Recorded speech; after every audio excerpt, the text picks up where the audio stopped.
Now, to round off RICON 2024, we move on to the last sessions of the day, wherein we'll hear from two AI policy experts on their novel proposals for reform in AI governance. First, we'll hear from Ms. Shweta Mohandas, who is a researcher at the Center for Internet and Society, India.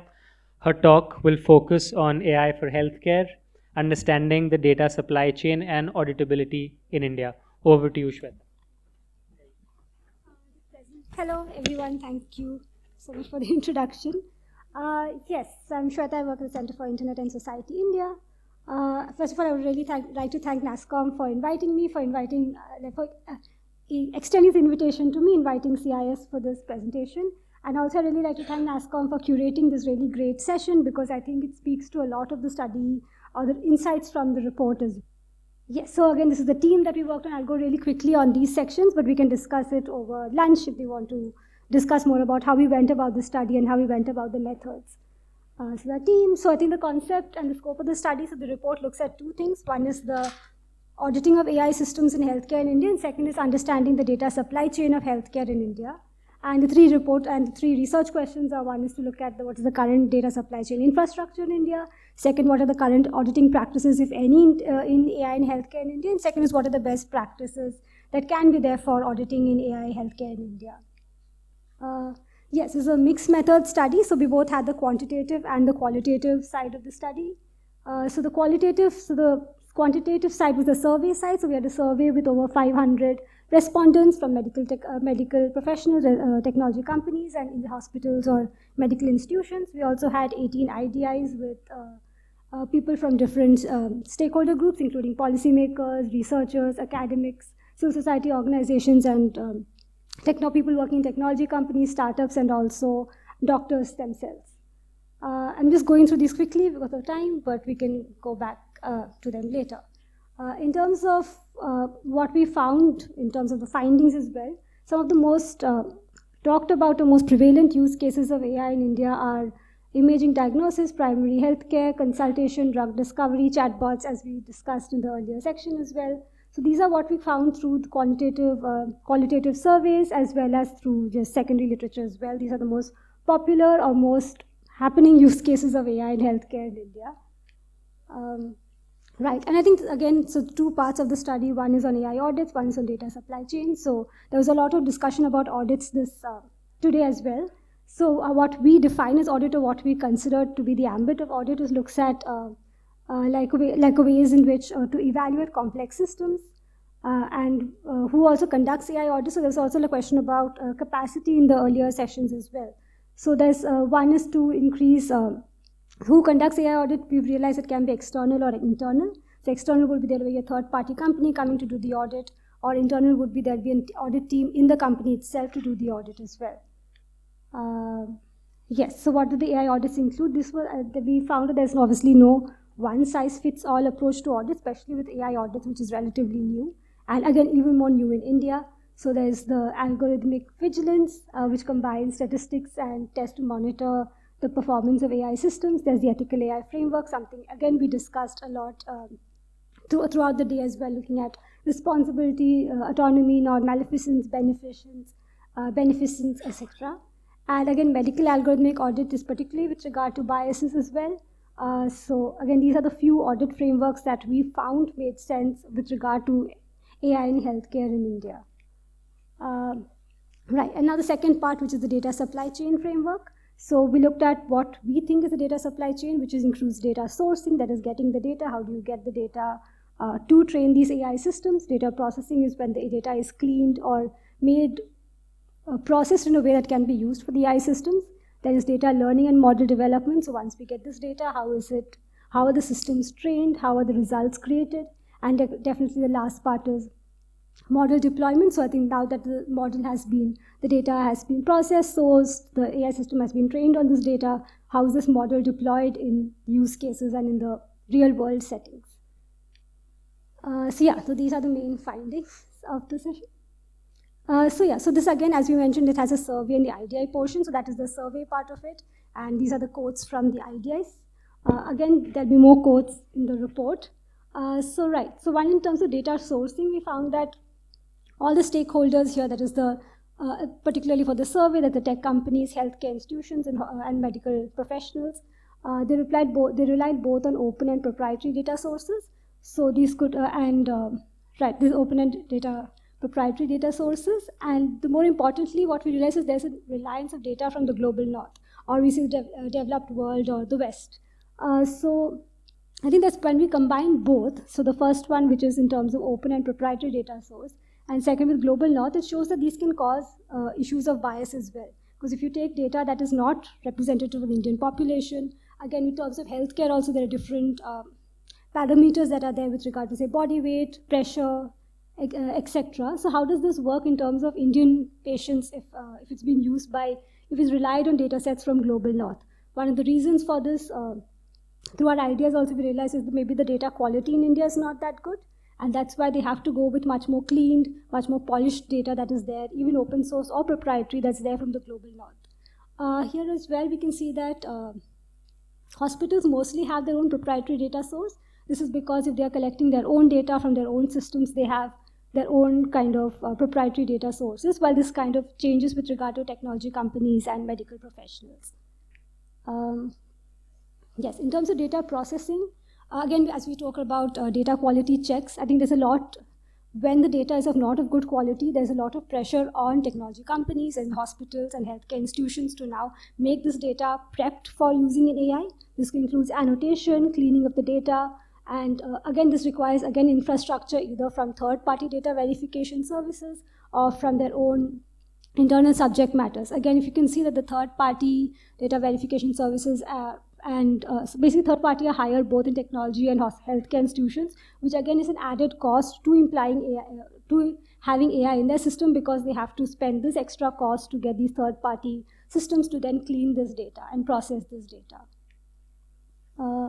Yes, in data processing, another important issue that came is personally identifiable information. So something that you will see also in the audit section as well is that a lot of the questions on AI is still limited to privacy and personal identifiable information, limited to limited to anonymization as well. So a lot of the concerns, even with all the other stakeholders, is on anonymization, is on privacy, and it hasn't gone to the issue of harms such as biases or misdiagnosis as yet.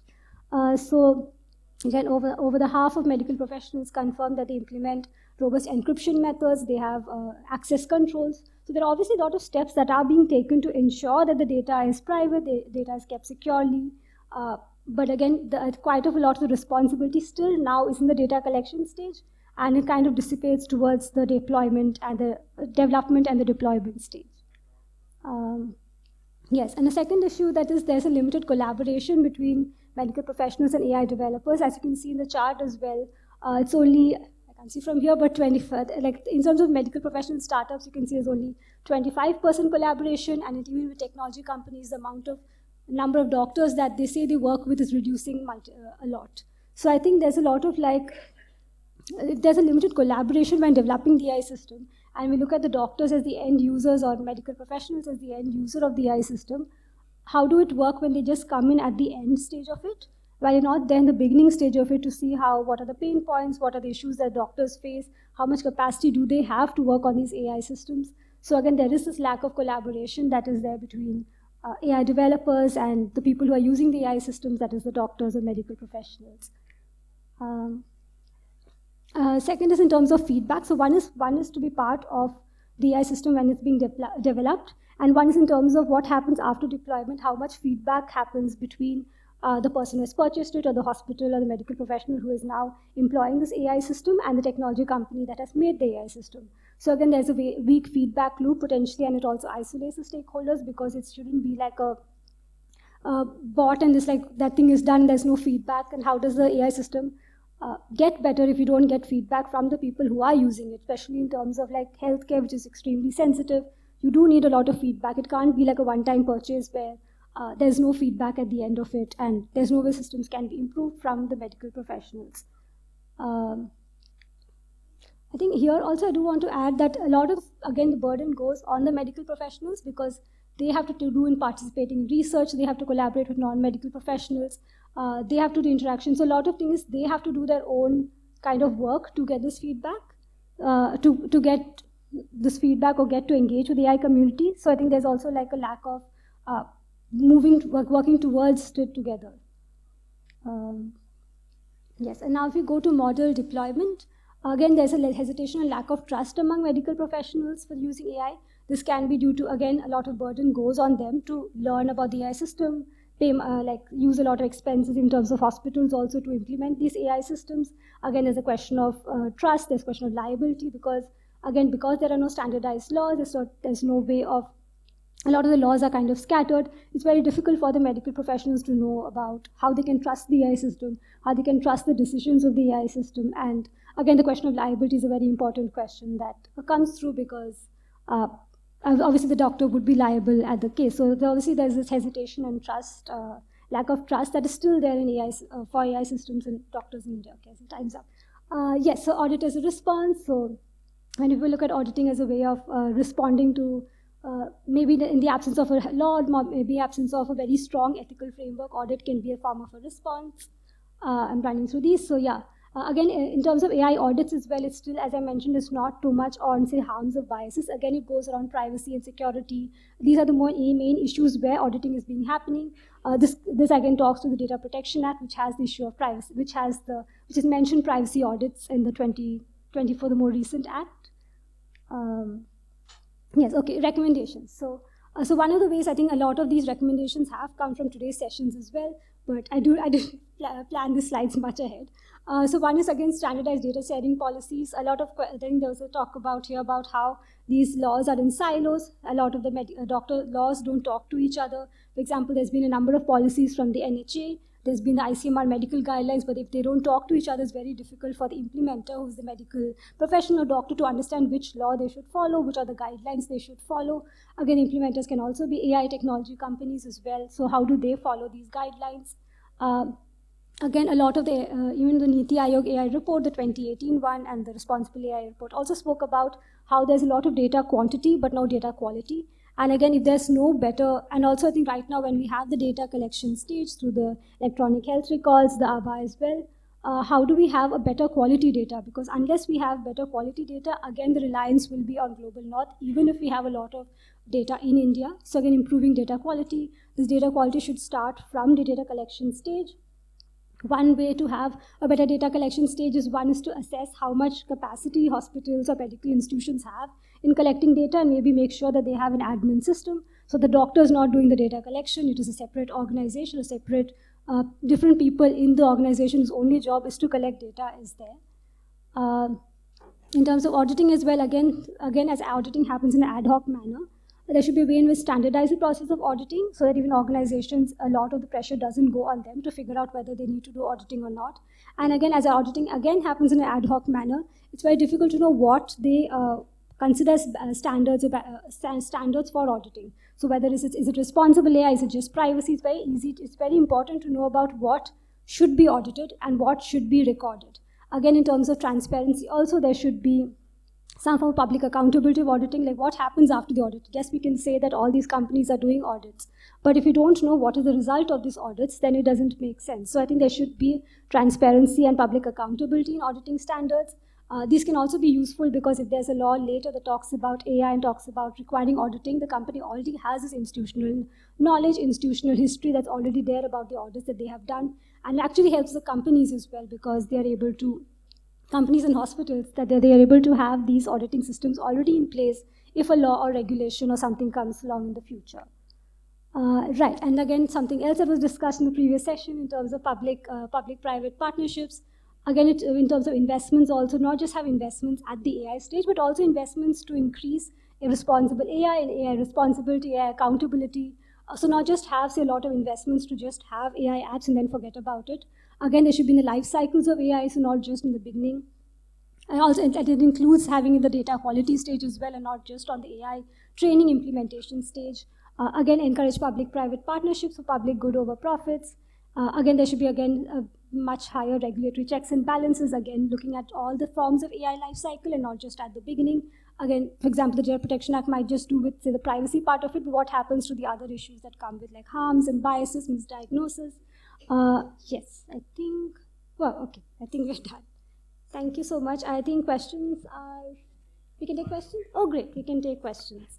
And yeah, this is, we'll have the report soon out. And this is a 60-page report that is quickly in a presentation. So there's more data, more information that's there in the final report. Thank you so much, Shweta, for that thought-provoking talk.